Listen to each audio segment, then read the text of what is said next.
This is your home for St. Cloud State hockey, keeping you up to date on the NCHC. One-timer, come in, they score!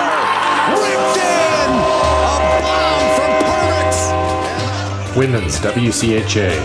So Dana Rasmussen fires and she scores! Dana Rasmussen for the Huskies alongside The National Hockey League. Dwayne Kaprizov in for a chance to win it! He scores! Kirill, the thrill is for real! Welcome to the NHL, a game winner! And everything from the state of hockey. St. Cloud Cathedral is now 42.6 seconds away from wrapping up the school's first ever title. Welcome to the Huskies Warming House Podcast Den.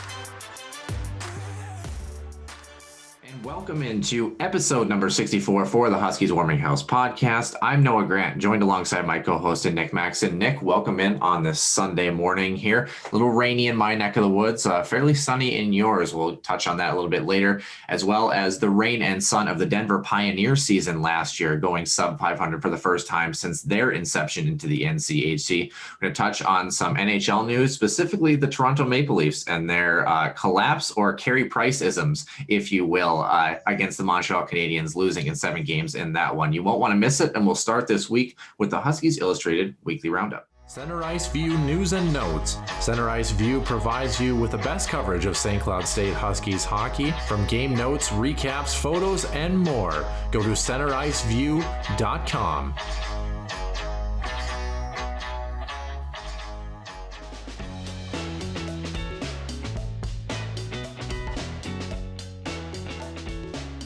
Starting off the Huskies Illustrated Weekly Roundup, we have the NHL playoffs, and they are cruising right along here in round number 2. Tampa now, after last night's victory, now holds a 3-1 stranglehold over the Carolina Hurricanes. Boston and the Islanders are now deadlocked at two games apiece. Vegas has also cut into their deficit against the Colorado Avalanche. That series now 2-1 in favor of the Avs. Montreal up 2-0.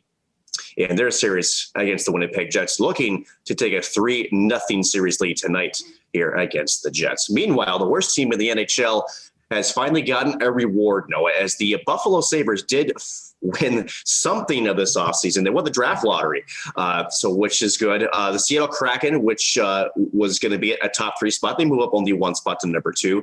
And the Anaheim Ducks just switched back 1 spot to number 3 overall. New Jersey and Columbus run up the top 5. Detroit drops from 4th to 6th. Honestly, here, Noah, there's no really consensus player in this year's draft, honestly. Canadian defenseman and Michigan Wolverine defenseman Owen Power seems to be the favorite. He is the top-ranked North American skater in this year's draft. Swedish winger William Eklund is also the number 1 ranked international skater, according to NHL's Central Scouting. The Sabres have picked first overall 3 times in their franchise history. Gilbert Perreault in 1970. Pierre Turgeon, that name might ring some bells in the National Hockey League. He was first overall in 1987. And then most recently, Rasmus Dahlin first overall in 2018. Slight correction there, Nick. Detroit actually did not drop from 4 to 6. They dropped from 1 to 4 last year and currently sit in 6th this year. But nonetheless, the Detroit Red Wings with Steve Yzerman at the helm, looking to continue their growth development, getting back to the franchises of old. The NHL also prepares to announce a bevy of award winners during the Stanley Cup semifinals and Cup final. And the Minnesota Wild have a couple of names in the fold. Captain Jared Spurgeon joins Carolina's Jacob Slavin, and Toronto's Austin Matthews as Lady Byng finalist for the player who exhibits the best sportsmanship and gentlemanly conduct combined with a high standard of play. Not surprisingly, rookie sensation Kirill Kaprizov does top that Calder Trophy finalist for Rookie of the Year. 51 points in 55 games for the Russian, followed by Dallas forward Jason Robertson and Carolina goaltender Alex Nedeljkovic. Every team is also required to announce a nominee for the Bill Masterson Trophy, given each year to the player who best exemplifies the qualities of perseverance, sportsmanship, and dedication to hockey. Masterson, who of course did play for the Minnesota North Stars, died on January 15th of 1968 as a result of head injuries that he sustained falling into the post during a game. Minnesota's selection this year was Matt Dumba. Finally, in other wild news, 2020 first-round draft pick Marco Rossi has finally hit the ice for the first time since his COVID-19 scare in late November of 2020 as he prepares to make a return to North America and the state of hockey. Let's look at some transactional news, Noah, here. The 2021 World Championship for the women's will actually finally take place in Calgary, Alberta, Canada from August 20th to 30th.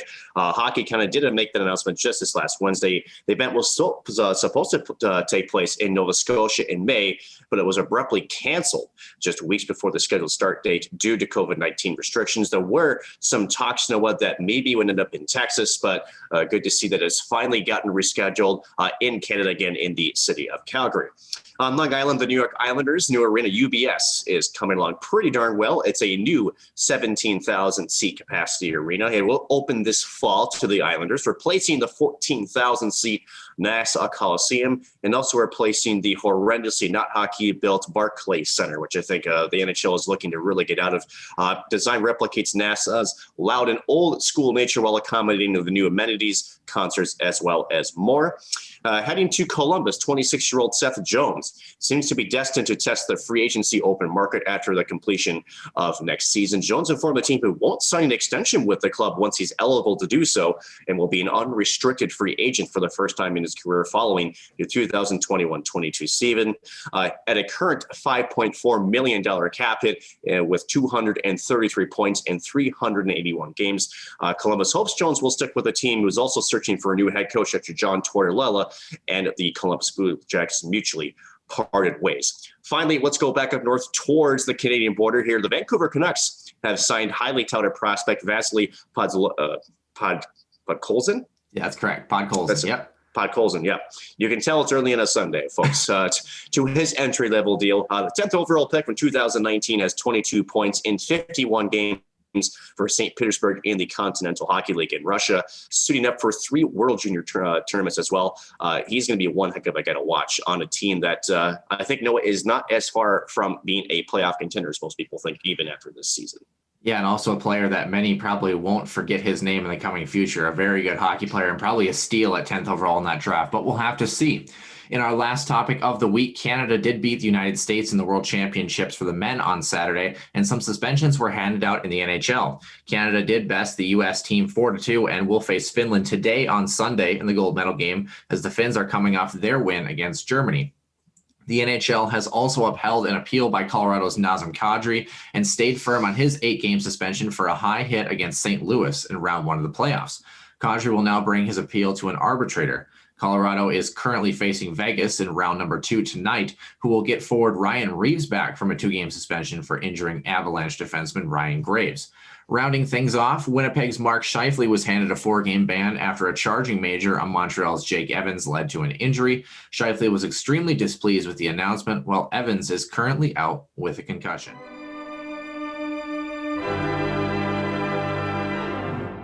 Once again, welcome into episode number 64 of the Huskies Warming House podcast. Again, I'm Noah Grant. The guy sitting to, I believe, my left, if you're looking on the YouTube screen, would be Nick Maxon. Nick, how are you doing this morning? And I think you mentioned a little bit earlier, we're a little bit groggy, but I think we're hanging in there. We're hanging in there. Not too bad. You know, it's been a very warm stretch here in the Twin Cities. Again, in typical Minnesota fashion, we don't really get that spring that we wanted, you know, that 50s, that 70s. It's that nice, comfortable weather where you kind of, you know, warm yourself up to the heat. No, we decided just to flip a switch and turn the heat on high. And it's going to be in the triple digits again today as it was yesterday. But I'm enjoying it. I like the heat. I'd rather have the hot than the cold, at least for right now. It's funny how, you know, you're in winter and you beg for days like this. And now you're kind of sitting there going, now we're on the ice. We kind of feel nice right now, but no, you can never be fully satisfied. But, you know, other than that, it's been really some really good Stanley Cup playoff action. That Colorado Vegas series has turned out to be one heck of a series to watch, as I think all of us had kind of anticipated, but also some really good series on these two. That Boston New York Islander series is looking like it's going to go 7 games. My unfortunate Carolina Hurricanes pick is on their last rope against the Tampa Bay Lightning, who I think kind of went under the radar with the way that they had finished the regular season and are kind of showing, especially with some names back in the fold, that they are still a true contender and they might take care of business in the next couple of days. Yeah, I'm just chuckling. I'm just looking at our brackets that we have, and they are just They're brutal. They're in the tubes. I tell you, we've got, let's see, you've got Toronto, Carolina, Pittsburgh, Colorado. Not looking good there. No. I had Florida, Toronto, Washington, St. Louis. So heaven forbid I even, push my way into the conference final at some point here. So I don't know. Yeah, it's been very, very interesting. Very interesting. We're going to touch on as well at the Toronto Maple Leafs, like we talked about in the extra ice session. Boy, there's some question marks there potentially as well. But yes, some very, very good hockey nonetheless. That Montreal team. I don't want to say they came out of nowhere, but they definitely came out of left field for lack of a better term. And so did that Heat, like you mentioned, 102 degrees here on Friday here in the good old state of northern North Dakota. I was pretty happy for the first time in 11 years to have an inside job in the air conditioning. I was pretty stoked about that. So, but nonetheless, we're hanging in there. We're doing good. I mentioned to you before the show, Formula One, my favorite driver crashed with 2 laps to go in the Grand Prix today. That was tough. His tire exploded, nothing he did. So that's even more unfortunate, but it almost makes you feel like better in a sense too, knowing that it wasn't like a stupid, error. It's just, what do you do about that? But nonetheless, it is what it is. But moving into some more news related to our St. Cloud State Huskies, let's just touch on quickly on our trivia question since, I've got it here in my notes. And yeah, we do that every week. Why not? Right, Nick? I'm curious to see if you know this one, even in the ballpark. I don't know if you got a chance to check this one out, but it was about our guest from last week, Brett Larson, current head coach, of course, of our Huskies, entering his 4th season as the Huskies bench boss. In his first 3 seasons, what was the Huskies' combined goal differential? Hint, it's definitely a positive number.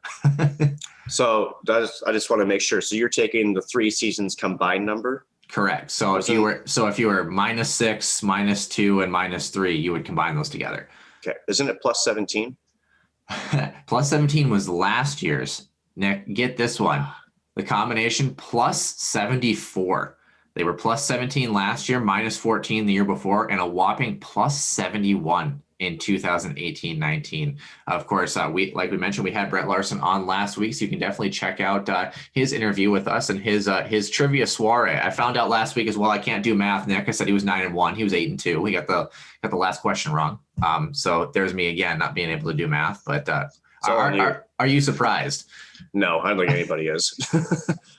One math I can do though, Nick. The Denver Pioneers, who is our team here this week that we're covering in our NCHC preview, week number 3. They were 10-13-1 last year, 19% power play, 84% on the PK. Their goal differential, speaking of those, do you have any idea what their goal differential was last year, Nick?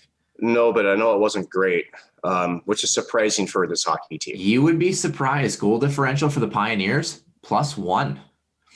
Isn't that not great? Yeah, you'd like it to be a little bit higher. Interesting, though, right? 2.79 goals per game, 2.75 goals against. Here's an interesting stat. They finished 5th in the NCHC at 31 points. Western Michigan had 2 more points, but 2 more games played as well. Their shot differential, +124, one of the best in the NCHC. So it's kind of an interesting analysis, if you will, with the Denver Pioneers, who kind of just seemed like a meh team. Didn't really find a way to gain a whole lot of traction last year, like we've seen for the Pioneer teams in years past. They had a long streak of winning 20 games during a normal season, a huge streak. What did you think about this Pioneers club as you watched them and the season evolved? I think it was surprising how much they struggled offensively. When you look at the shot differential, and of course, we can have that conversation about advanced analytics. One thing I noticed about Denver was a lot of shots from not high quality chance areas. Again, quantity over quality sometimes does not get the job done. Now in the playoffs, it might, because, all you need sometimes to have that one slip through. But Denver just really never seemed to me like they really were able to get a sustained and dangerous attack going on offense. And that was something that really surprised me. Let's just take one name, for example, a sophomore, Bobby Brink, who was a guy that was, highly touted again from Chanhassen, Minnesota, only 2 goals last year. And he's a guy that I think spent some time, I believe, in their bottom 6. And he was a guy that was supposed to be in that top 3 type role. And you could probably attribute that to the sophomore slump. And I do think a lot of their players struggled last year. Hard to really pinpoint it, but I'm very curious at how this team is going to look this year, because I really want to write this off as a fluke for this squad. I know Matt Carl's a heck of a hockey coach. They're getting some good transfers in. They're losing some transfers out, sure. But I do feel like, again, Matt Carl to me is a really good hockey coach, and I think he's going to get this guy corrected. I should say, I almost did the same thing. It's actually David Carl, Matt Carl. David Carl, Matt. Yeah, geez, Matt that's Carl, right. Matt Carl, the course, defenseman. Yes, yeah, of course. Played for the Pioneers, had a good career with the Tampa Bay Lightning, Philadelphia Flyers as well. I do the same thing all the time. I'm like, is Matt Carl there? No, it's David Carl. I feel bad. Sorry, David, about that. But no, like, sir, he's one of the better young coaches in college hockey. He's a brilliant hockey mind, really, really good with getting his players to buy it. And I think he's going to right the ship this year. I know that we have him 5th this year, Noah, only because there's a lot of unknowns with this squad. But if we have them 6th actually right now, which is, to your point, I think that you're going to make, it is definitely, they're a team that could easily finish 3rd, or 2nd in the NCHC, right? Yes. I mean, when you got Bowling Green transfer coming in, let me pull up his name here real quick. 100 points already in his career. Cameron Wright coming over from Bowling Green. They're injecting some offense. So again, that tells me that they're aware of what they were lacking, and they're addressing it, through a transfer portal acquisition, which is always, a good way to do it. I know St. Cloud has utilized the transfer portal again very well last year for themselves, more on the defensive front. But again, when you can pluck those, 1 or 2 players that can fit a nice role for you, it's going to be very good for them. And I think Denver's going to rebound this year, as long as I think the start's critical for them. I think the pod, they were struggling. I just don't think they really ever were able to really turn it around and get on the right path and get sustained back to the way that they used to play. So it'll be interesting. But again, I think I was more surprised again by just where this team fell, if anything, because I think they're a much better squad on paper than they actually performed. Yeah, just one of those years. Cameron Wright, like you mentioned, entering his 5th year from Bowling Green here, 144 games played, 51 goals, 50 assists for 101 points, had 29 points for a career best last year, and has had 20 points at least in every season so far. Very, very impressive for him. And you talk about the coaching staff, right? I think it's interesting. The head coach, David Carl, actually the Richard and Kitsia Goodman head coach, as it's referred to, out in Denver there in his 4th season, 55 wins over his previous 3 years. And at the time of his hire was the youngest coach in NCAA Division I hockey at 28. An interesting backstory for David Carl as well. Unfortunately, didn't have the career that Matt Carl had. He actually served as a student assistant coach with the Pioneers after being diagnosed with hypertrophic cardiomyopathy, which is a disease of the muscle of the heart, and he was forced to retire from his playing career. He graduated from the university in 2012, but was selected by Tampa in the 7th round back in 2008. And, he was recruited to play at Denver before, getting his diagnosis as well. So you talk about a guy that's really, I would say, very understanding of what it takes to face a little bit of adversity, right? And understanding that last year was a season they weren't looking for.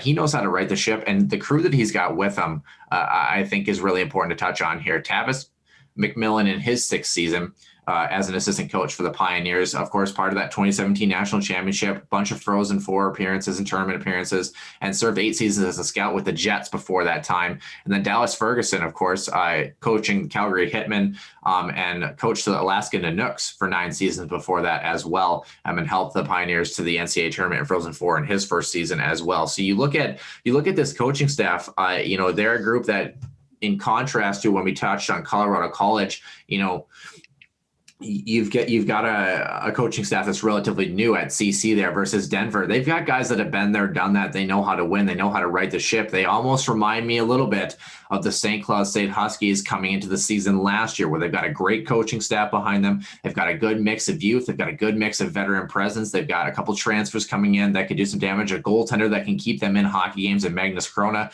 It'll be interesting to see if this group, starts to, I don't want to say take that next step, but really starts to find their groove again, if you will. And speaking of Magnus Krona, Nick, he was a goaltender. I believe he's entering his junior year this year.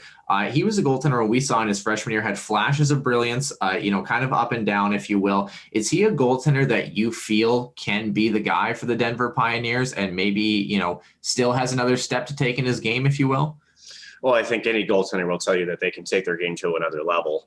Magnus Corona, when he's on his game, he's one of the best goaltenders out there in college hockey. Unfortunately, with a lot of goaltenders, and we've seen this again with St. Cloud, is sometimes it's the consistency is what, is probably your biggest earmark on your style of play. And for Magnus Corona, again, when we've seen him the last couple of times, again, calling games in the pod last winter. I want to say last winter, but it hasn't even been a year yet. It was so much in a 6-month stretch. It's hard to keep tabs on the calendar sometimes, but no, he's good. The question is going to be, is he going to elevate his game? And more importantly, is the defense in front of him, meaning the forwards and the defensive pairing, are they going to elevate their game to make his job a little bit easier too? I think if there's one thing that often gets missed in goaltending talk is, what's that play? What's that structure in front of you? It goes back and forth. It's this ballerina dance. You and I both know this, Noah, is, a goaltender will play off of the structure in front of him. If he feels comfortable, he's going to play his game. He's going to stay in his crease. He's not going to overplay. If he feels like things are struggling, he might try to do a little bit too much. And I think with Denver, we saw their offensive numbers, only a +1 in goal differential, but that just means that, they really didn't have a lead. They weren't, maybe close hockey games, but really didn't have that, feeling of settling down and defending a lead either. So I think Magnus Corona is that guy for them. I mean, obviously with hockey and anything in sports, there'll be someone, trying to take that position away from him. But at the end of the day, I think he's going to be a very important piece for this team to move forward and take that step back in the top 4 of the NCHC. That he's going to have to play very good, solid hockey, and also the team is going to have to help him out in front of him. Yeah, they had a good look in the NCHC pod, I thought, but like you mentioned, kind of a little bit of an identity crisis a little bit last year, if you will. And it speaks to the testament of how strong their program has been. When we had Brett Larson on, the question was, who is the team that, the Huskies finally beat, quote unquote, on the road, if you will. Granted, it was the second game in the pod for the first time in forever. It was the Denver Pioneers since 2015. And of course, currently in Denver's arena, they still haven't won since 2015. The Huskies haven't. So they're, the Pioneers are a great program. They did lose 2 defensemen to that transfer portal and 1 to graduation on top of that, if you will. Griffin Mendel in his grad transfer to Quinnipiac, he had 20 points in his career. And then Slava Demin is a junior moving to Massachusetts, 31 points in 96 games, a 4th-round pick to the Vegas Golden Knights. He's a bit of a tough loss in that back end. Losing 2 forwards as well. Steven Jandrick transferring to Merrimack, only spent 1 season and had 6 points with Denver. He was at Anchorage for the 3 years before that. But the one that really hurts, I think, right now, Colin Olachevsky, a grad transfer to Providence, 53 points in 134 games for him. I mean, there's a guy that offensively, he's going to be sorely missed. Correct me if I'm wrong. There's 3 forwards and a goaltender in that senior class, Jaakko Heikkinen, Jake Derflinger, and Jack Doremus, and of course, Corbin Kaspersky in net, that I haven't been able to figure out what they're doing in either direction. But those 3 forwards combined 89 points between the 3 of them. So, if you could get even 1 or 2 more of those bodies back, I think it would be important as they move into that transfer piece. But having a senior alternate captain like Ryan Barrow returning, 44 points in 127 games for him, and then adding that 5th-year player in Cameron Wright, what does that 1 returner and 1 transfer so far really add to this group for Denver to kind of get them over the hump again? Well, Ryan Barrow is a guy that, he kind of plays that downfield style. He's not the most offensively gifted, but he's one heck of a hard worker. He's the guy that's first in the corners. He's the guy that's, going to give you a body, really good skater, good eyes up, especially in the offensive zone. He's a setup man. And you get a guy like you mentioned, that can put the puck in the net. That is exactly what Denver needs. They need finishers right now. They've had a really good work ethic this season. I don't think anybody would question that. But again, it was the finishing touch is what they were sorely missing. I want to go back to Slava Demin, because I think he's going to be a much bigger miss than I think all the other names that you mentioned, because Slava Demin, as you mentioned, 4th-round pick of Vegas, he was one tough customer on the back end for Denver. Watching him, he was a gritty, very physical defenseman. He made every single entry in the zone very, very tough, especially if you're trying to carry the puck. If you even try to do a soft chip behind him, he's not giving you much room. And he took every opportunity to pin your body to the boards and give you a physical run, per se. So that's going to be a tough loss in the back end for Denver. I think that's going to be more impactful than the other 2. But as you mentioned up front, where they, maybe historically we're lacking this year versus maybe previous seasons. Any little bit of that's going to help. The question is, can they gel? Does it work? Can you get the right line combinations in? And can David Carle get this team, can it get the gears turning, especially in their exhibition games before they hit the very tough NCHC conference schedule? Yeah, we'll touch on those impact players. And like you mentioned, a lot of those impact players are those offensively gifted talents, and a little bit more of that youth movement as they move from, from freshman to sophomore, or sophomore to junior years, if you will. Speaking of that freshman class, Nick, another one that was tough to kind of pin down. College Hockey News has 10 on this list. I think 5 are coming, maybe 6 of them, just looking at statistics and where they are age-wise and, where they are league-wise here.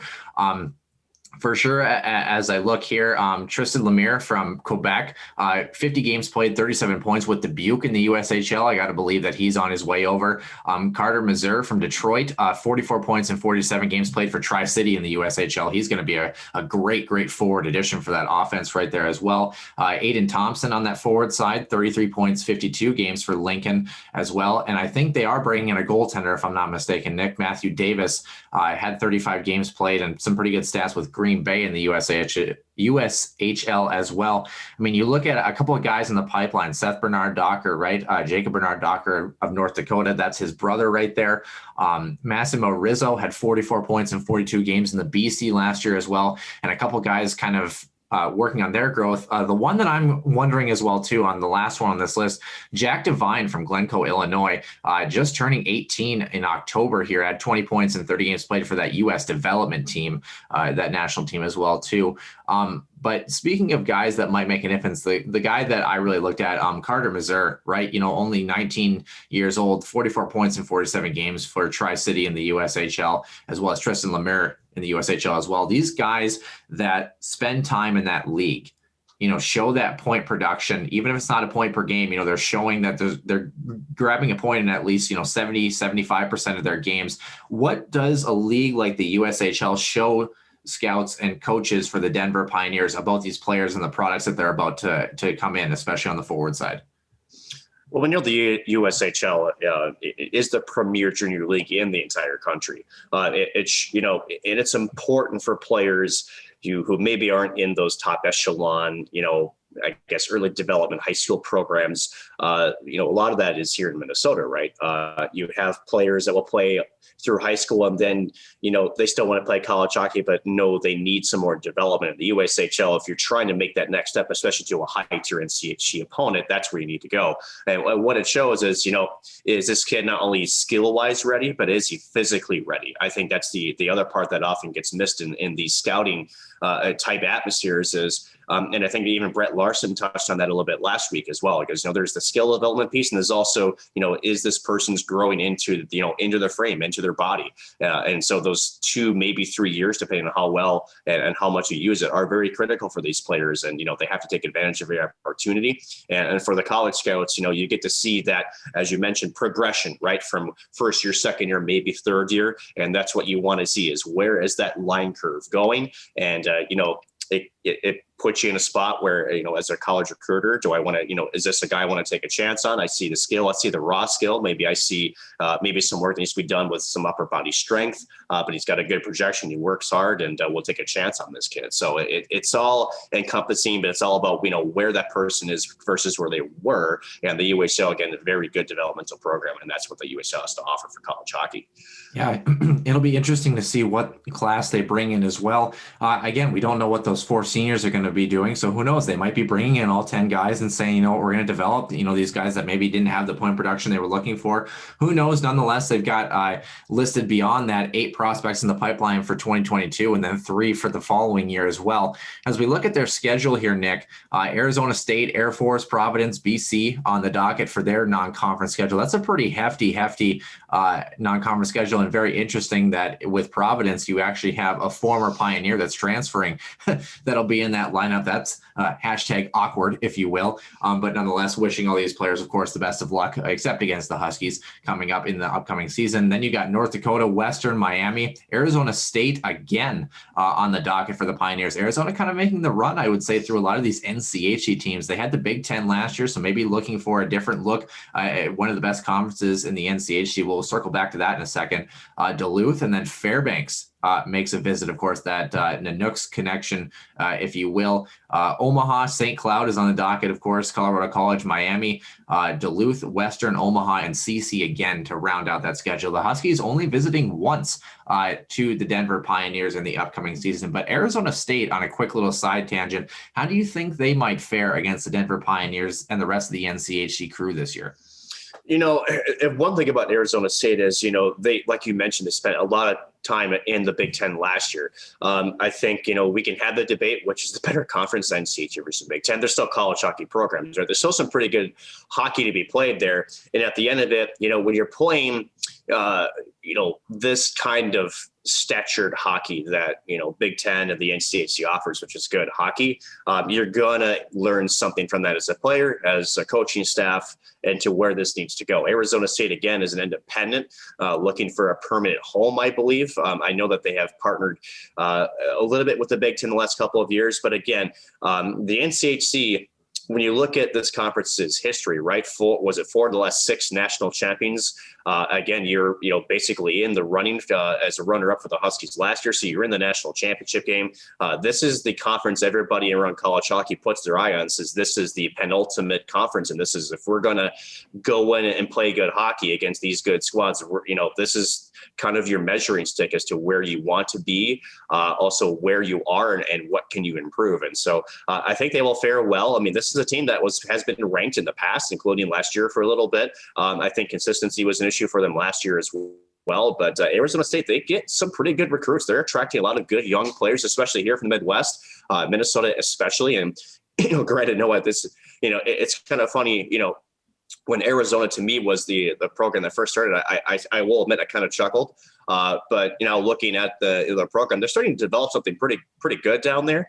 And if I was was at 17, 18 years old, and Arizona State calls me and I could play hockey in the warmth of the sun and not to deal with the snow at the same time, that might be an attractive offer for me to go down and, play some hockey down in the good old Sun State. So this is an up and coming program. I think it will be important for them at some point to find an affiliation for them so they can get that, what that conference can offer you. Again, it's the coaching. It's that, as Brett Larson said, it's that community where, the coaches have to take pointers and drills from each other, and it's all that other good jazz. And so they'll be fine. But again, it'll be interesting to see how Denver plays well with this, twice. And I think Arizona State has a lot to offer. And I think they're going to surprise the Denver Pioneers and just how good their program has become the last 4 or 5 years. Yeah, ASU is a group that their facilities, and of course their success with other sports as well, kind of paid dividends early on for that program, and now they've really started to build. Of course, they were on the road for every game last year in the Big Ten and ran into a huge injury bug on top of that as well, and still put a very, very good effort together. So yeah, it'd be interesting to see where they end up. Again, there's that travel expense for the other teams too. That's the biggest challenge I think for Arizona, just the distance. But their play and their style of play, I think, is going to give this Pioneers team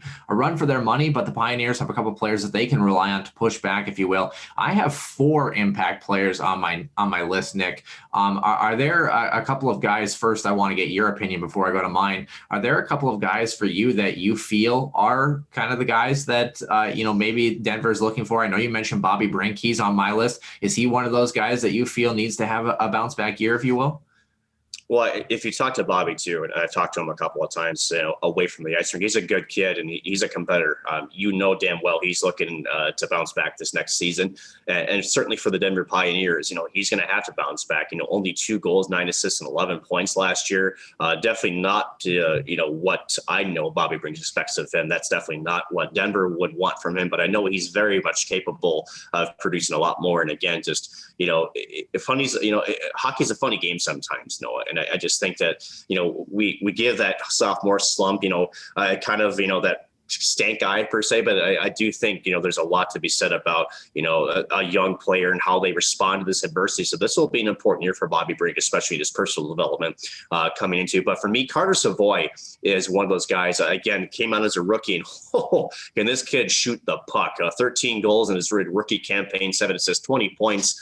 This kid, whenever the puck was on his stick, you kind of almost, you have to kind of almost bite your fingernails a little bit. He's just that dangerous with the puck. So to me, he's an impact player going into his sophomore season. So trying to avoid maybe that sophomore slump that Bobby Brink had experienced this last year.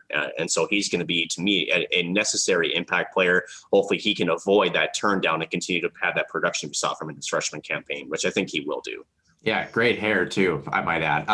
Definitely go check out his picture. With Bobby Brink as well, also it's interesting, 11 points, only 15 games played for him as well, though. So you're hoping maybe a little bit more growth was starting to happen as well. The other two I have on this list, a guy that I love the way this guy plays. He's going to be a senior this year. That's Cole Gutman. Led the team in points and assists, 23 games, 8 goals, 14 apples for 22 points for the Pioneers.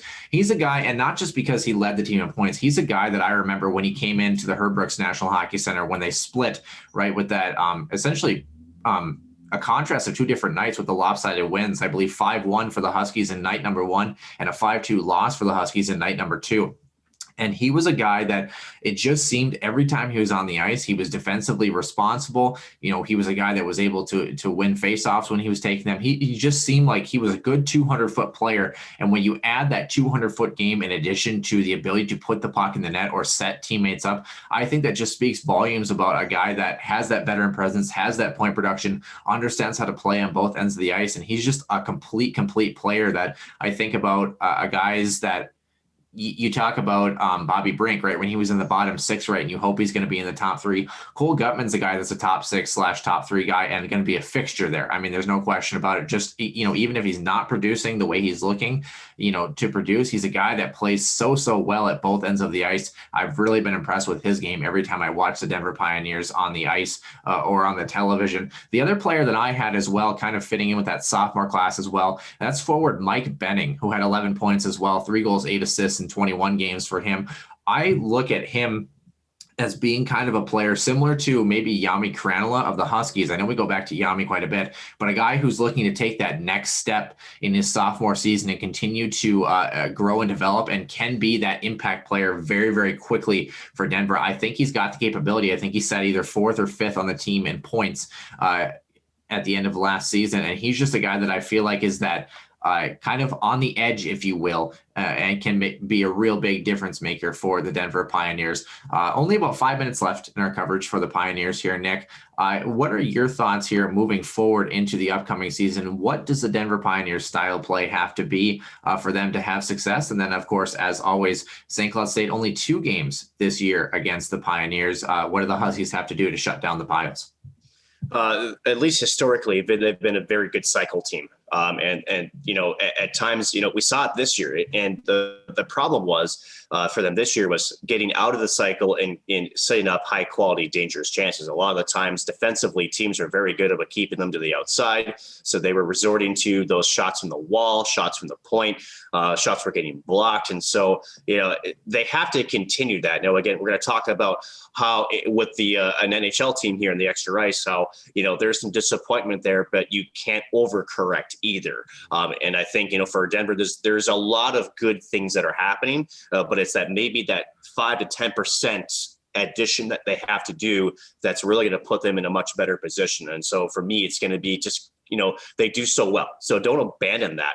But now it's how do you figure out maybe some different ways to get guys into the slot? How do you get some more high quality danger chances? They have guys, we mentioned names already with Carter Savoy and Bobby Brink and others that can and have historically put a puck in the net. They got a grad transfer coming in that's got 100 points on his career already. So they've got the tools. Now, how can they put the system in place to get them in the best spots? And again, it's going to be their play away from the puck.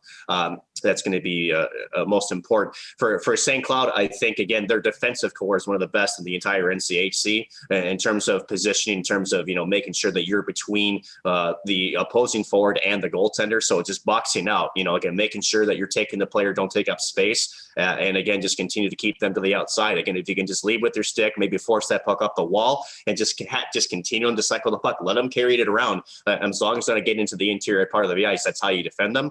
And then, of course, with St. Cloud, once you get that possession, it's those quick transition plays, getting up ice with speed as a group, and then trying to use that, again, that forecheck that the Huskies are so well known for to generate their offense, both either on their rush or getting up their cycle game on the opposite side of the puck too. And, you know, again, with Denver, you can make them defend. It's going to be a good night for any team that goes against them. Yeah, I like those answers. when I think about St. Cloud State's game plan against the Pioneers, and granted, they played them in game number 2 of the pod, was supposed to be game number 3 for the Huskies, but of course, CC had their things going on as well.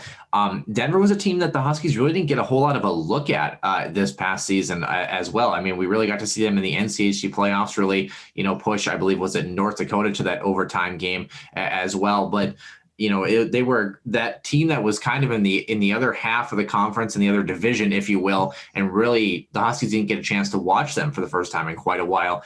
So I think if you're St. Cloud State, one of the things that has historically made Denver so good is they're one of those teams that has the ability to get into a track meet and outrace you. And I think if you're St. Cloud, as much as you want to play with your speed and your skill, I think it's all about slowing the pace down a little bit against this Denver team as well, because what do, good hockey players and guys who can put the puck in the net want? They want that time and space. They want that speed, the ability to burn by defenders.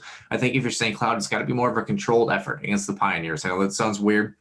If you're a team that's able to, kind of have your foot on the throat, if you will, of the Pioneers and the Huskies, definitely go for it. But I also think that, the run and gun style sometimes maybe is advantageous to a team like Denver, and the Huskies have to be aware of that. On the other side for Denver, my key for them, it's kind of an odd one. It's not really so much style of play. It's kind of a hand-in-hand relationship, if you will. Number one, I think they just got to relax. I think they just got to take a deep breath and say, you know what, if we're not scoring earlier, it's not going the way that, we're hoping, just relax. We're going to be okay. We're going to be all right. Don't grip the sticks too tight. But the other piece that goes along with that, I think they just need to get a couple of wins early out of the gate, like you mentioned, that start, and have a little bit of confidence for their goal scorers just to get back to form and feel like, you know what, all right, we've wiped the 2020-21 slate, off. It's gone. We're in here to a new season. We're ready to rock and roll. We're going to make our climb back up the NCHC standings. And again, you and I have them pegged, in that 5th, 6th spot, something like that.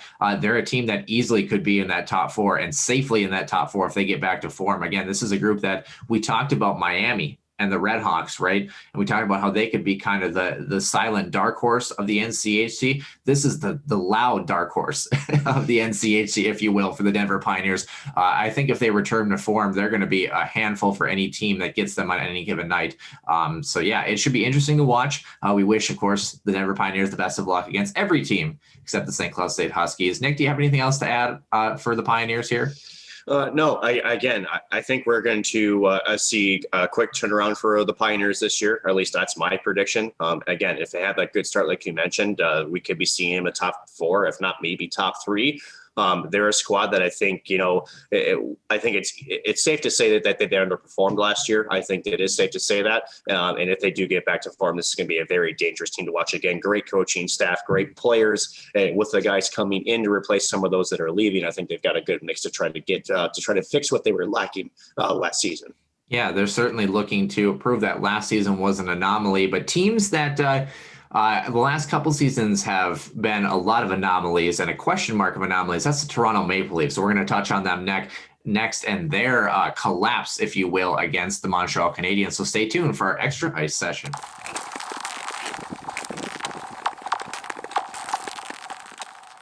And welcome into the Extra Ice session. Nick, excited to, of course, get to our next NCHC preview as well for fans who are curious who we have next week. It's actually Omaha who's on the docket for us. Of course, we'll let you know that before the end of the show. A couple of guests we've got coming on this week as well that you won't want to miss, but someone who will not be coming on to the second round of the playoffs and beyond this year, that's the Toronto Maple Leafs, who ran into Carey Price and the Montreal Canadiens and didn't really run into them into about game 5 or 6 or so. And the Canadiens have not looked back since winning. I believe it's 5 straight now, looking for their 6th against Winnipeg here tonight. Yeah, see, I can count 1, 2, 3, 4, 5. But as long as it's on one hand, you're good. But there's 5 guys that we can also count on for the Toronto Maple Leafs that are kind of their core group that's going to be around for the next 3 years as well. I don't think Austin Matthews is going anywhere, but other than that, I would say everybody's a question mark for this Toronto Maple Leafs group. The question is, what does Toronto do next? And let's rewind the clock back before we even hit there. What happened to Toronto in general after having a stranglehold 3-1 series lead against the lesser Montreal Canadiens? And when I say lesser, yes, they were the worst. They were not, to the same caliber of the Toronto Maple Leafs. Let's just be real. Well, a couple of things. So first of all, I want to make one comment. I don't think everybody else on this roster is a question mark. I don't think Tavares is going anywhere. Mitch Marner is not going anywhere, and neither is William Nylander. Those guys are not going anywhere. But beyond that, you have some question marks. Morgan Riley, to me, is a guy that could be maybe a question mark for him, even though that he's one of the better defensemen. Jake Musson is not going anywhere, but I digress. We'll get into that a little bit later. What happened to the Toronto Maple Leafs? What happened was they beat themselves, honestly. Carey Price, no disrespect to Carey Price, because he's one hell of a goaltender. But the Toronto Maple Leafs did not, in my estimation, continue to do what they did in the first 4 games to really get at him. And losing John Tavares also in that series definitely hurt them quite a bit, especially down the middle. But in, I guess, the playoffs, injuries happen. You have to be able to overcome them. And for Toronto, I think what makes this one sting a little bit is you're up 3-1. You had 3 chances to take out the Montreal Canadiens. Montreal, being a very pesky, being the never go away type, team, just decided, hey, we maybe weren't expected to beat Toronto, but we got house money now. Let's just go out, play hard, and if we go out, we go out. That's okay. But holy heck, they ended up taking the series against Toronto, and at the end of it, Toronto didn't get the timely saves that they needed. And you could see it in Game 7 when Brian Gallagher scored that opening goal, that first goal in Game 7. You could see the grips on the sticks with the Toronto Maple Leafs players. They could have easily turned the sticks to sawdust. The pressure was all right there. And you can see this team was not playing, like you mentioned, with that killer instinct, which has been a big talk, especially around Canadian media right now. They look like they were a team that was like, crap, here we go again. I don't want to lose this hockey game. And they just didn't seem like, they were, I guess, right up to the challenge of that adversity. They just kind of looked like that. They just kind of accepted their fate, or were scared that, oh no, here we go again. There's a lot of pressure on this hockey squad, and I get it. That's a heavy hockey market in Toronto. Ask Phil Kessel, he'll tell you all about it. But at the end of it, I think what's important for this Maple Leaf squad and for fans of the Toronto Maple Leafs is you are closer than what you think you are, and you can be mad at Kyle Dubas, which is funny because you were praising the sort of mid-season acquisitions that you did give it to him, and now you're pissed off at him for those same acquisitions. You can't have it both ways. I do think there are some questions as far as to how this team is constructed. I think that's going to be the bigger question mark. But it mostly internally, most of this roster isn't going anywhere just because you don't have the money or the space to do much with this roster. So you talk about this last year being important. I think this next upcoming year is going to be it's going to be boom or bust for this Toronto Maple Leaf squad. And at the end of it, you can't overreact as easy as it might do so, just because of what you think you saw there as the lack of a killer instinct, which maybe there's some truth to that.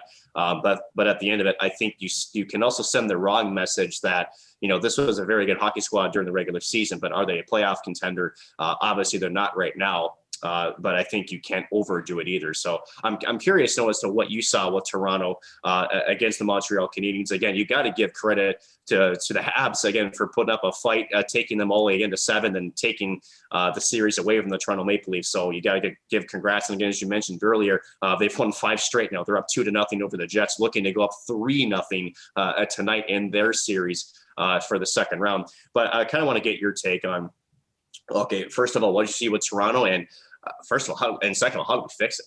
Yeah, well, first of all, I think Toronto can definitely give the Pittsburgh Penguins a call and see what it's like to have a golf outing together after being ousted by the Canadiens, who weren't supposed to win anything, apparently.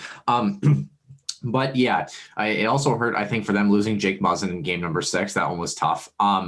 But as we talked about with the Minnesota Wild series in Vegas, right? That game number 5, yes, it's an elimination game, but it's so important for the team that's down 3-1 to, kind of feel like they have momentum and put a little bit of pressure back the other direction. You talk about that game 5, that game went to overtime, right? It could have been done, just like that. And you look at obviously where it ended up. And I think that's the frustration. And I can understand that from Toronto fans, right? You're that close to finally vindicating all these demons since, 2004, if you will, and finally punching your ticket to the second round. You were supposed to be able to do it in a conference that was listed as not that strong, and you were supposed to be the team that was kind of the golden child for the first time in a long time to push their way into a conference final. And they couldn't even get out of the first round.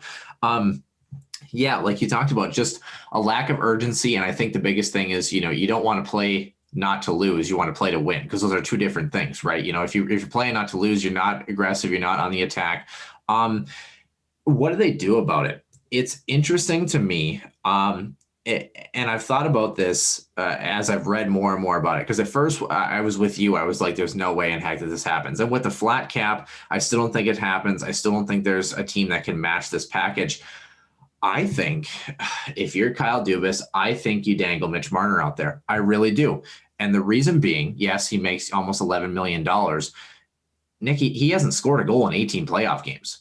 You know what I mean? He's not a guy that's going to be like Austin Matthews is a heavier body, a guy that finds a way to create time and space, a guy that during the playoffs, yeah, he's not going to be, running guys like Tom Wilson or Ryan Reeves, but he's a guy that's able to compete a little bit. When I look at Mitch Marner, and yeah, it'd be a huge loss for the Maple Leafs, especially in the regular season. What he does for that club is so monumental. And I'm not saying move Mitch Marner for the sake of moving Mitch Marner. I just think when you factor in your three big guys, right? Your Austin Matthews, your John Tavares, your Mitch Marner in terms of contract size, right? You're not going to give away Tavares just because of the age factor on top of the salary on top of that. It's just going to be too difficult to offload. But I think if you have a young guy like Mitch Marner, who still has a lot of upside, is a little bit young and has a little bit of psychological growth to do, I'm not saying you move him because it's going to be monumentally difficult. I'm saying you throw him out there and see if the return warrants enough to plug some of the holes that the Toronto Maple Leafs have right now. Can you shore up a little bit of your defense? Can you find, maybe a goaltending prospect or a goaltender 1A, 1B tandem? And can you find a forward that is going to quote unquote replace Mitch Marner, but not be Mitch Marner, but add one or two forwards that are NHL ready, that are going to develop and continue to be a factor, for the Toronto Maple Leafs with the loss of Marner. I know Marner's had his point production has been astronomical. I know it sounds insane, but I think if you're Kyle Dubas, I think you at least entertain the talks, because at worst, nothing's going to happen. And especially with the flat cap and the amount of money that Marner makes, it's going to be difficult for the Maple Leafs to move him. But I think there's some interesting possibilities if you look at him, because they don't want to give up a guy like William Nylander, who 2 years ago was supposed to be on the chopping block and then some. He's really been a force to be reckoned with for the Maple Leafs. I think you look at one of those big dogs. Austin Matthews isn't going anywhere. John Tavares is too old. I think Mitch Marner is the piece that you at least put out there if you're Kyle Dubas and see, does the return actually make sense? And I think that's your one big move. Other than that, I think you try to fill in your bottom six, your bottom pairings. You take a look at what's offered. I don't know if you give away Morgan Rielly, to be honest with you. He's probably, him and Jake Muzzin are probably the only two solid defensemen in that core right now. Could you put one of those two on as well and maybe look at that package? Sure. But I honestly think that Mitch Marner is at least worth a look for the Toronto Maple Leafs to see if there is somehow an astronomical package that does make sense for this Maple Leafs group. But other than that, it's got to come internally, and it's got to become, from the head coach O'Keefe, and see what can we do mentally to be a better hockey team. Disagree with you 100%. Yep, I saw that one coming. Yeah, and here's why. So for Mitch Marner, yeah, he hasn't scored a goal, but to me, he's not pegged to me as a goal scorer. I know he was a goal scorer in London in the Ontario Hockey League, but you got to remember Mitch Marner, not the biggest kid. He's more of a setup guy to me. But let's take a look at some stats since you brought it up. William Nylander was their leader in playoff goals with 5. He had 8 points overall. Jason Spezza had 3. Jake Muzzin had a couple. A bunch of players at 1. Notice how I didn't say Austin Matthews. Austin Matthews had 1 goal in 7 games, 4 assists for 5 points. And what about it? Austin Matthews is the guy who detracts with the puck, though. Mitch Marner is not a guy to me that your argument was he hasn't scored a playoff goal. Here's what I'm saying. So between William Nylander, who was basically in that top 3 with Marner and Matthews there for a little bit, the last couple of seasons, was kind of in that second line role. Let's take a look at that first line, Matthews and Marner. Again, 1 goal between the two of them. And again, how many power play opportunities did we see with these guys as well? So at the end of it, their power play was astronomically abysmal during the playoffs as well. I think what has to happen here is, first of all, with the flat cap, Marner ain't going anywhere. There's no one that can afford to take on $10.5 million without giving up salary. And for teams right now that are struggling to even get to the roster cap, with the flat cap. How are you going to give up 2 players to take out 1? So to me, he's not going anywhere. I think some of the bigger question marks that Toronto has is, first of all, Zach Hyman. Zach Hyman's guy to me is kind of that sandpaper guy that I think plays really, really well with some of their top 6 forwards. If they can get him on a team-friendly deal, he was on a $2.25 million a year cap hit this last season. I think he wants to return, but the question is, will there be any money left over? Again, I think they have their biggest need is not only in goal, but also on defense. But let's go through some of the guys that do not have a contract. Riley Nash at 32, $2.75 million. He's not coming back, pure rental for me. Wayne Simmons is a guy to me that I think it's a good question to ask, and I'm going to throw this out to you, Noah. Did Wayne Simmons actually provide what the Maple Leafs really looking for this season? And I would argue that that's an interesting response that you might have coming for me. Can I say meh? Is that a fair answer? Right. And I think that goes to speak, they wanted that guy that can get in, kind of mix things up, kind of have that playoff presence. And I just didn't see that from Wayne Simmons, not only regular season, but definitely in the playoffs. Yeah, I think that's a fair assessment. And that's going back to my point. I'm not saying like throw the cards away. Mitch Marner's gone. See you later. That sort of thing. My question is this: when you're talking about guys like Joe Thornton, right, who is almost 42 years old, you're talking about guys like Wayne Simmons, that are kind of in that bottom 6. Toronto, for how much money they spend on their high-end talent, they are not a deep hockey team. Like don't make that mistakes. Yep. Their bottom 6 is not that great. Their defensive core is not that great. They have to rely on a lot on their goaltending, which then they love to crucify their goaltenders when they can't buy a save when they're getting, outshot, or the game is 8-7 because they're playing a run and gun style. My thought is this, first of all, let me ask you this. Yeah, you talked about Austin Matthews, not scoring in the playoffs this year. Between Austin Matthews and Mitch Marner, who are you taking? Like if you're building a franchise, do you take Austin Matthews? Do you take Mitch Marner? Be honest with me. So the answer is obvious. You're taking the center, number one, because it's hard to find that center depth. And I like the shot of Austin Matthews as far as a goal scorer. But to me, there's both some defensive liabilities also with Austin Matthews. And but at its base, though, you're taking Austin Matthews over Mitch Marner. Anybody is. He just got that extra offensive gear that Mitch Marner doesn't have. Now, Mitch Marner is a hell of a hockey player. Like, do not get me wrong. There's a reason why I'm saying you at least put your feelers out there to see if there's anything that's possible, because I think, yes, it would suck to lose Mitch Marner, but I think he's a guy that if you find somehow the right trade partner, you can fill 1 or 2 forward spots or 1 or 2 defensive spots and a forward spot. You can fill 3 or 4 spots with one guy that gets you closer to that spot. Are you going to lose a little bit of high-end production? Yes, but Mitch Marner is only one guy. And when I look at Mitch Marner in the playoffs versus Austin Matthews, when you talk about a guy like Zach Hyman, that grit, that sandpaper finish, Austin Matthews is a bigger, heavier guy. Like Austin Matthews, to me, is a guy that I feel like can go in the corner and at least, kind of engage and get the job done. Like you mentioned, Marner's a playmaker. That's his game. That's his style. Yes, you pair him with the right guys. Sure, that's all right.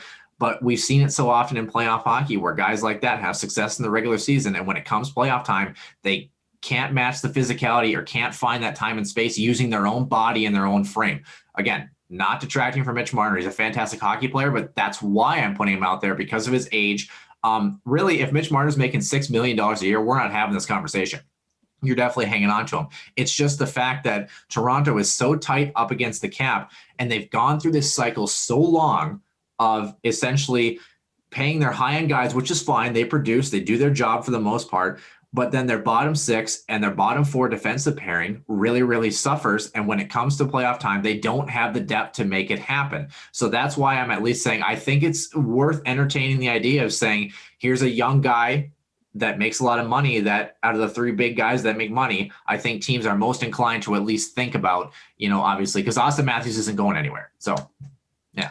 Well, none of them are. And so, first of all, So the reason why I said it's not what I would do. Again, you're talking from a standpoint of, I guess just looking at it from a clean slate. You have to remember Kyle Dubas is the one who constructed this team, and he's been very clear that nobody's going anywhere. Not only that, but I think it's also easy to say is that, okay, we have an expansion draft coming up, right? So who would they? So he's going to protect all four of those guys, right? Nylander, Marner, Austin, and Tavares. At the end of it, I think what it comes down to is, so if I'm Kyle Dubas and those four aren't going anywhere, again, I'm going to stick to my guns on that. Here's what you got. You have Ilya Mikheyev, again, 26 years old, $1.645 million. I think he's a good solid bottom six. But again, does he have that skill, that tandem? Maybe not. I don't think Wayne Simmons returns. Nick Foligno's not coming back. Pierre Engvall's a pure fourth liner. Can pot a goaler here or there, but to me, he's nothing special. Alex Galchenyuk, I actually thought played at times okay with Toronto. He's kind of a question mark for me. Jason Spezza, I do think he comes back on a league minimum deal. Joe Thornton, I actually do think he finally retires.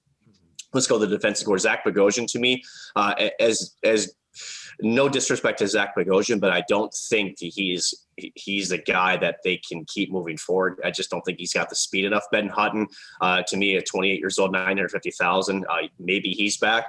Travis Dermott, I thought played all right. Again, he's new. And then Martin Marincin, again at 29, $700,000 league minimum. I don't know. You're hearing a lot of this though, league minimums. And the league minimums is when you go back to that depth problem. You have so much high, you have to balance it with so much low. Is it a coaching issue? Should this go to Sheldon Keefe, or maybe you have to start splitting up Matthews, Marner, Tavares, and Nylander, some of these guys to maybe spread out that wealth on offense? Maybe it's a coaching thing. Freddie Anderson, again, I think net. When you are the starting goaltender for 4 or 5 years and put up as the backup behind Jack Campbell, at 31, I think Freddie Anderson will test the free agency market. I don't think he returns to Toronto Maple Leafs, but they have some guys coming up. I think one name I was surprised that didn't get called up this year. I know it was Nick Robertson. Yeah. Only 19 years of age. He's a guy that I think shows that he is, a very capable forward. He will definitely be with a big club next year, at least in my opinion. And then the big question mark defensively, how about Timothy Liljegren? Again, 22 years old, a first round pick. I think he's a guy that, is going to have a shot to make the team. And so I think Toronto's going to be looking for with them. And when you talk about trying to shed cap, I know a lot of people bring up Seattle in the expansion draft, and we can go into this, but I'll keep it as short as I can. Seattle and Vegas are in two completely different environments. Seattle doesn't have to do any phone calls right now. If anything, I would expect Seattle to take a league minimum salary cap, have all this cap space, and say, hey, Toronto, if you're looking to make some moves, I got some cap space. Would you be willing to make a trade? If I'm Seattle, that's how I play the expansion draft. You get, you play your cards right. You get 20 to $30 million in cap space. Then you go up to teams and say, hey, you need some help? Well, I got some help for you if you need to offload some money. I know Nashville might be calling for that. Maybe New Jersey might be calling for that. So at the end of it, maybe Toronto makes a trade with them. But again, I just don't see Kyle Dubas making any moves. Which brings us back to, how do you fix this? I think this team, first of all, those bottom six guys, I would really look at Joe Thornton as a guy that matches style of play with the other, the top six. I don't think so. I think this team needs to get younger in the bottom six. I think they need to get faster. And I also think they need to get some better two-way on the back end. Justin Hall, $2 million the next couple of seasons. To me, he's kind of the scapegoat defensively. I know that what's his face, who was on the back end there for a while, was taking a lot of heat. Yeah, talking about it was a Dyna kid. Why can't I think of his name? I could see his face. I can see him serving up pizzas in the slot in Game 7. Yeah. He went to Carolina. I can't think of his name. Oh my gosh, I know who you're talking about. I'll look it up. It's the one thing, and I know you're talking about depth, and that's where, again, I'm not saying you move Mitch Marner, but I'm just saying, if you find a $6 million forward and two $3 million defensemen that keep you somewhere offensively and shore up those defensive thoughts, is it worth a discussion? Is it worth, and that's where it's like, if you can move one guy to fill 3 or 4 slots. Here's the problem though. You're missing the other side of the coin. And this is where NHL Nick puts the hammer down. If you are Florida who thinks they need another elite forward, are you gonna take on a nearly $11 million cap hit for a guy that did not score a single playoff goal and only had 4 assists? Now we're doing this. So no, but you think that's why he doesn't get moved. His cap hit's one thing, but also think about what that cap hit is relates to how much he costs per points and all that other good jazz, right? If I'm any team and looking, regular season, he's been great. Playoffs, where it really matters and where Florida's really trying to make a push, and this using Florida as an example, is $11 million for 4 points over 7 games and 0 goals. Is that the kind of contract, cost, if you want to call it, to take on? The answer is no right now. And Nick, I'm not disagreeing with you. Also, it was Jake Gardiner that we were thinking of, but yes. I don't disagree with you. Like, if I'm on the other side of it, I mean, it would have to be like a team like Arizona or New Jersey who's really hurting for an offensive jump and has the cap space or can create the cap space. I'm just saying, when you look at, for example, the Minnesota Wild, you've got Kirill Kaprizov, you've got Kevin Fiala, you've got Joel Eriksson, maybe, throw Matt Zuccarello, Marcus Foligno as the 4th guy in there. Your offense doesn't have to come from one guy who's scoring 90 points a year. If you can divvy it out with guys who are 200-foot players and responsible, again, is that contract almost impossible to offload? Yes. But I think that Toronto fans might entertain the ability to maybe have a less high octane, but more balanced and two-way responsible team by at least entertaining that idea. And if it were me, I'd love to move that Tavares contract if it were the 3 of them, but Tavares is too old and no one in heck is going to take that with Mitch Marner. At least he's young, I would not move Tavares because, again, winning Stanley Cups, you need depth down the middle. And when you have a 1A and Matthews and a 1B and Tavares, I at least for me, I don't move Tavares. Yeah, he's expensive, $11 million, but I think he gives you exactly what you need. And yeah, it's always going to be if Tavares was healthy for the entire year of that series, if Jake Muzzin doesn't go down in Game 6, again, what if overtime goes differently in Game 5? It's all these, it's all these question marks. And this is where I was making the point about overcorrecting and not wanting to do that. Let's take a look at it, right? Game 5, it's one shot. Game 6, maybe the goal of the playoffs so far by Paul Byron to go up 2-1. And then in Game 7, at that point, when you're up 3-1, it's tied 3-3. The pressure's all on the team that had the lead. Toronto was flat that night. I mean, they were 100% flat. And I think we're in agreement that, I mean, they're 98% chance they're not going to move Marner. I think we're in agreement that it does have to come internally, and it's going to have to be the tweaks that they're doing, and they don't have to change a whole lot because that was a championship caliber team, even with the defensive woes that they had. I think we're in agreement with that. Well, and it stinks because again, let's talk about the pandemic and how this affects every team, but also the Toronto Maple Leafs. Again, when you sign contracts like Matthews, Tavares, and Marner how many years ago, and then even William Nylander's contract, you're expecting a cap relief at some point every season, right? So you're banking that their cap percentage, right, is going to go down over time, right? And so you're thinking it's not going to be as handcuffing as your team as it is now, and so that's another thing too. So what if this pandemic never happens, and what if Toronto and the league doesn't lose billions of dollars in revenue, and therefore that's why the cap isn't flat, and therefore there's money to spend here. Completely different conversation, I think. So just to give an idea, 14% cap hit for Austin Matthews, basically 14 for John and 13 for Marner, and basically 9 for William Nylander. Do some quick math on that. That's a lot of cap percentage that's tied up within fourth players. We talked about that extensively. But again, when you sign those contracts, you're expecting that cap percentage to go down a little bit as the cap rises. You're not getting that relief. And so it's making this job a heck of a lot more difficult for Kyle Dubas and the Toronto upper management. And again, I think that, there's definitely some blame to be placed on Dubas because, 100%, again, you're very top heavy. Defense is shaky to say at best, and goaltending, Freddie Anderson, I thought has been good. But again, there's been at times where I feel like he's been on an island and having to try to steal an entire series, sometimes all by himself. Yeah. And so, and again, I don't disagree with the fact that you don't dangle Marner. I just don't.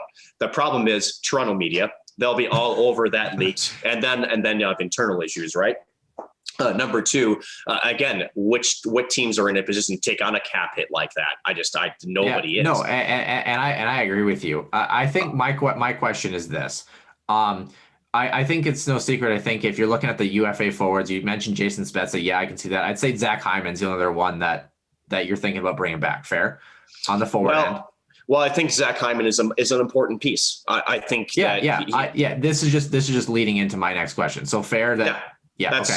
That's fair. That's due for a contract. Yes. Yeah. And then you've got Bogosian, Hutton, and Marinson. Do you see any of those guys back? And so here's the thing. Again, with Zach Bogosian making $1 million, Ben Hutton making $950,000, the numbers are attractive. So it wouldn't surprise me that they're brought back. Bogosian, to me, if there's any one of the three between Marinson, Sandin, and Hutton and Bogosian, I think you go with Zach Bogosian, honestly, even though in most rosters, he's probably a 7 or an 8. Sure. And then I think Freddie Anderson, obviously definitely worth a look here. You look at, and this is my ultimate question here, Nick, as we're just over an hour. We're like an hour and like 10 minutes or something like that, if my math serves me correct, getting there. Anyway, you look at the projected cap space for the upcoming year, estimated salary expenditure at $65 million. So about $12.5 million in salary cap space for the Toronto Maple Leafs entering next season. So when we talk about how do you fix this, I would say you're looking at Freddie Anderson, maybe at $5 million again, $4 million, something like that. You're probably going to hope that he takes a team-friendly deal. Zach Hyman maybe at $2 million, so there's $7 million. You got $5 million left, maybe $6 million if you're lucky, to do something about this. Is there one guy or a set of a couple of rental forwards that you're looking at in the National Hockey League? I know it's a difficult question because there's a lot of players that you could look at with this flat cap. Is there a certain guy or a certain player that plays a certain style that you feel that would be a good fit in Toronto? And of course, Toronto is going to lose another body to the expansion draft, so it might free up some things as well. But is there someone that you're looking at that you feel, is a guy that should be a good fit that Toronto should be looking at? I would be interested to see if Eric Staal is available next year. Mm-hmm. And I say Eric Staal because, he's a guy, he's up there, but he's a playoff veteran. And anytime that I see him really on the ice, he's doing really well for the Canadians right now. I think he's a guy that he still can skate. He can still control things, but more importantly, he just knows how to settle things down. I think just a leadership role, I think that'd be, if you can get him on a team-friendly contract, I'd like to see Eric Staal maybe take a crack at it. But it's hard right now because we don't really have a list of all the free agents. Like, trades can happen. Do RFAs that, get eligibility? So do they become UFAs? Does a guy like, say, maybe let's go back to the Minnesota Wild, let's say Nick Bjugstad, if he does not come back, does he go up there? I think he's a guy that could play a very good bottom six role for the Maple Leafs, just the kind of player that he is. I think that he'd be a really good addition to a Toronto Maple Leafs side because, again, he can skate. One of the things that I think what hurt Toronto in this season was that bottom six really was slow. It was much bigger of a contrast between their top six than I think Toronto really wanted. And so they basically had almost two different hockey teams on the ice, depending on which line was out there. I think that's a big problem for them. So I'm going to pause at my last question of the day. And Wild fans might not like this. And the cap hit might be too high. How would you see Nick Bonino in a Toronto Maple Leafs sweater? Do you feel like that would be a really nice addition? I think they need another center. Yeah. You know what I mean? And that's exactly, I think, when you talk about William Tavares, no, you need that center depth. When you looked at Toronto's forward gap, besides Matthews and Tavares, and mind you, I think Tavares is a good two-way player. Austin Matthews, not so great defensively. That's been written for, I don't know how, but they don't really have that true bona fide depth center that can win face-offs, play good defensive hockey. Again, Joel Thornton, he's up there at 41. Jason Spezza has played better on the wing. Galchenyuk can technically play all three, but I think, again, he's better suited on the wing as well. Pierre Engvall has spent time at center. But all those names, again, aren't your true centermen, at least in my opinion. Nick Bonino, I think, would be a good name if he's available. There's no question that if you can get him for the right amount of money. Now, again, Nick Bonino was making some pretty good change here. Now, mind you, that contract was, I think, a 4-year contract that's just expiring that was originally signed. But if they can get him a team-friendly deal, that would be a steal for Toronto and a much-needed addition to their bottom six. All right, so we're in agreement that Kevin Fiala, Matt Dumba, and 7 first-rounders are going for Mitch Marner, and Mitch Marner's coming back to the Wild. Nick, do you have anything else to add on Toronto here? Yeah, at the end of it, for Toronto Maple Leafs fans, I think what's important is, this was not the result they were looking for. And it's a very tough puzzle to fix. There's no question about it. But I think the big thing you got to look at is, okay, realistically, money in dollars-wise, $12 million is not a lot of money. You're not going to really get a lot of in and out in this roster. I'm curious as to when it's July 17th, I believe, is when the restricted lists come out, or I should say the protected lists come out, who Toronto is going to be protecting, because that's going to give us an idea of maybe where Kyle Dubas is thinking. And how does Seattle play it? Again, does Seattle take a look at a team like Toronto and use it to their advantage and maybe try to get a player like Mitch Marner over, or somebody else, say a William Nylander, who I think is the most, I guess, valuable forward on the roster right now. I do think it's William Nylander. He was a guy that I think has taken a lot of really good strides the last couple of seasons and has really proved his worth, both not only in the regular, but also in the postseason as well. So it's going to be interesting. I think that may be your only opportunity to try to make any significant improvements here. But other than that, you're plucking in forwards here and there. But, as you mentioned, this team they're a contender. They're a contender. They need to make the right switches. I think they do need to get younger in their bottom six. You're going to have to get some team-friendly deals out there. And again, what helps the Maple Leafs is that there are a lot of other teams in this scenario. So they're not a team that's alone in trying to get players on reduced salaries. There's a lot of teams. The Minnesota Wild, after they signed Kaprizov, Fiala, and Eric Sinek, are going to be also looking to pinch some pennies on who they bring back as well. So there's could be some free agents out there that maybe we weren't expecting, and maybe Toronto could take advantage of that. But at the end of it, they're okay. They need, to maybe just switch some pieces around. They're going to be fine. I think they're going to be okay. Yeah, and you look at a team, if you're a player that plays for, I guess New Jersey, Arizona, teams like that, and Toronto comes calling, you definitely think about that offer, because even with their defensive liabilities, they're still a high octane offensive group, and I think a lot of people definitely at least entice the offer of at least thinking about playing in the 6 up in Toronto, if you will. But that will do it for episode number 64 here. Of course, catch us for the Healthy Scratch interview segment for episode number 54, where Pat Micheletti and Derek Felska are going to join us to talk a little bit Minnesota Wild, a little bit NHL, and a shade of some Huskies hockey talk as well. And of course, check us out for episode number 65 coming up on Sunday as well. That will do it here, as we're going to be covering, we're going to be covering for episode number 65. It's going to be Omaha. It's going to be on the docket. Forgot to make sure that we remember that one more time. For my co-host, Nick Maxon, I'm Noah Grant, and we will see you in the Den next week. And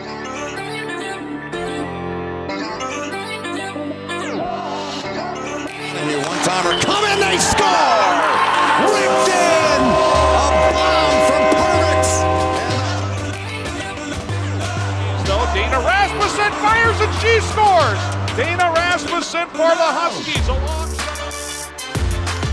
Dwayne Kaprizov in for a chance to win it. He scores! Kirill the Thrill is for real! Welcome to the NHL, a game winner. St. Cloud Cathedral is now 42.6 seconds away from wrapping up the school's first ever title.